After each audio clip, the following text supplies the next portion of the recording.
ये भौजी का ये देवर बबुआ अरे ये होलिया के दिन कैसन मुंह और मैले बड़ू तबियत ठीक नहीं के का हो का हम बताई हमारा मूड ठीक नहीं खे काहे हो अरे हम तो से का बताएं नहीं बतावा ना सुनो जब पूछा तारा तो बताइए देता नहीं बताओ बताओ बताओ बड़ा दिन पर मुड़ी बनवली हाथे उठवले साया बलम वाली हलसना बेवकूफे है का हो ऐसा ना पर हमारा मती मरद के मिली तो फटाक से का ले ले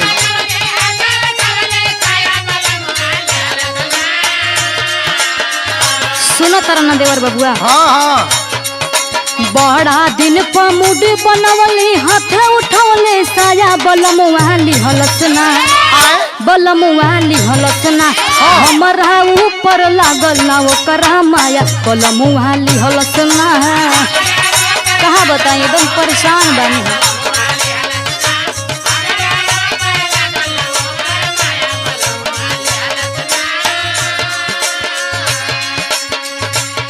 बताओ एकदम बकचोदे बका हो आए हमारा में तो मरद रही तो अबे वेटिंग में रही कि फट दे सेटिंग कॉलेज इतना बढ़िया ऑफर सुना का बोला समय से पहले कुछो न होला बतिया कही तो ही हमारी भौजी हो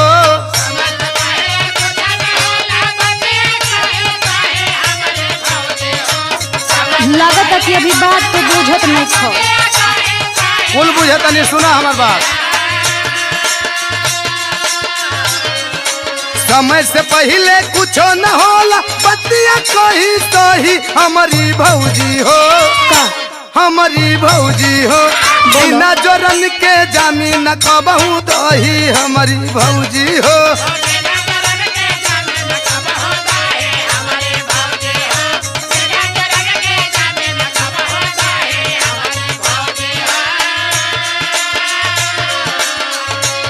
ए देवर बबुआ का भौजी एगो बात बताई अरे बताओते ना बारू अब हम कहाँ सुने जब से हमार बियाह भइल बनो हाँ तब से हमार जिंदगी एकदम जहर भइल तो बा बदल द मर्दे ऐसे अच्छा तो नैहरे में ठीक रहल हो आए सुनो ना का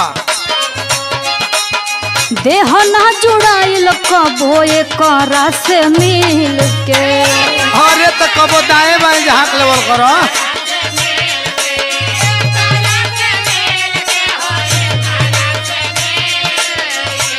आया और सुनो का हो साध कब पूरा नहीं कैलस तो हमारा दिल के का हम बताएं एकदम परेशान बनी एक दिक्कत बा का हो देखते ना बाबा आया और सुनबो का नैहर में रहली निकु से ससुरा छछना ताटे काया बलमुआली हलसना बलमुआली हलसना हमरा ऊपर लागल ओकर माया बलमुआली हलसना एकदम बकचन हरे हमारा को मरद मिल गई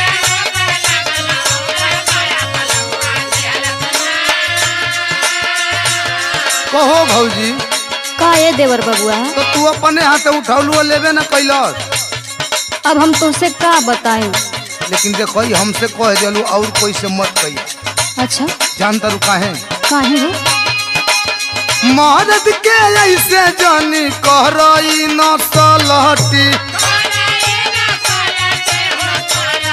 माने हम का कहतनी इंसल्ट करतनी हम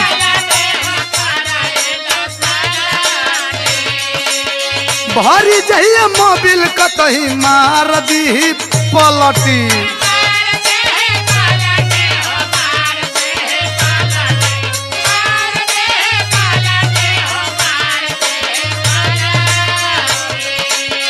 अरे तोहर चढ़ल जवानी के संगे जवन बेईमानी होता देख के हमारा दया न आवता हो हई देखते न बानी सोझा में सुना का अब हिले परती खेत परल नहीं के मिलत कई बही हमारी भौजी हो कि हमारी भौजी हो बिना जोरन के जमीन कबहू दही हमारी भौजी हो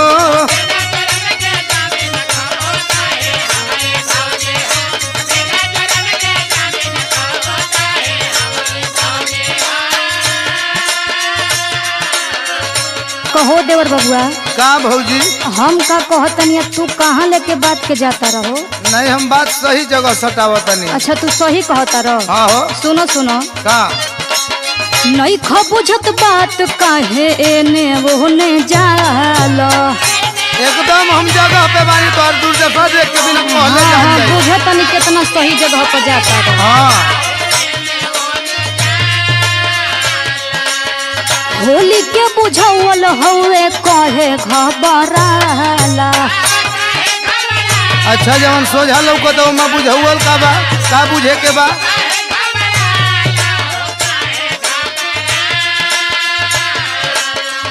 आ सुनो अब तहरा के अच्छी तरह से बुझाई का कहतनी। कह ना। गईली बाजारे साया खरीदे पाकिट में पैसा न पाया बलमुआ लिहलस ना। बलमुआ लिहलस ना हमरा ऊपर लागल ना ओकर माया बलमुआ लिहलस ना। एकदम बरद मरद हमरा के नहीं लगे।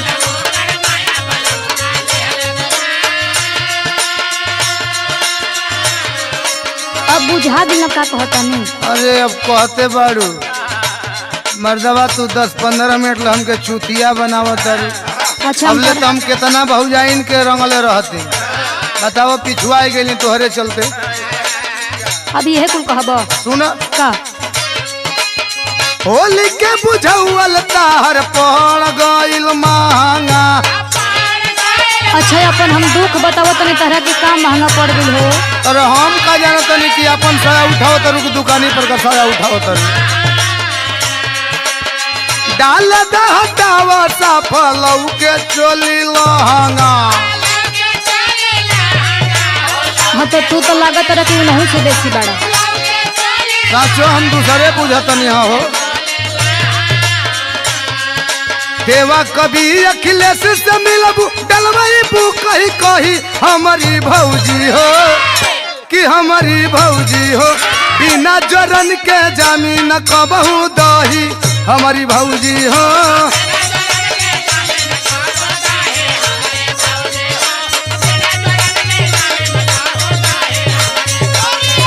हमारा ऊपर लागल ना ओकर माया बलमुआ लिहलस ना। बिना जोरन के जमीन कबहू दही हमारी भौजी हो। हमारा ऊपर लागल ना ओकर माया बलमुआ लिहलस ना। बिना जोरन के जमीन कबहू दही हमारी भौजी हो। तो के बता के का कही तू तो उल्टे सोचता रह।